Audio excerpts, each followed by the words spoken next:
soran ile. Yâre selam söyle yar ile, yaran ile. Ben gidiyorum gurbet ele, gurbet ele, bir hoyrat ele. Sen ağlama annem, ağlama annem. Döneceğim bir gün, döneceğim bir gün. Sen ağlama annem, gözyaşını sil annem. Döneceğim bir gün, döneceğim bir gün.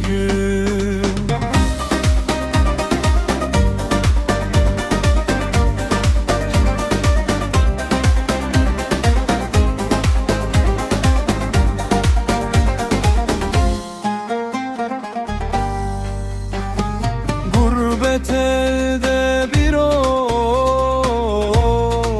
çekmekle dertler biter mi sandın anne?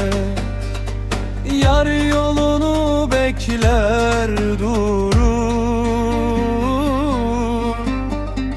benim yüreğim yanar anne. Sen ağlama annem, ağlama annem. Döneceğim bir gün, döneceğim bir gün. Sen ağlama annem, gözyaşını sil annem. Döneceğim bir gün, döneceğim bir gün. Çayır çimen gezecek miyim? Anam babam görecek miyim? Yar kucağında uyuyacak mıyım? Bir gün dönecek miyim anne? Sen ağlama annem, ağlama annem. Döneceğim bir gün, döneceğim bir gün.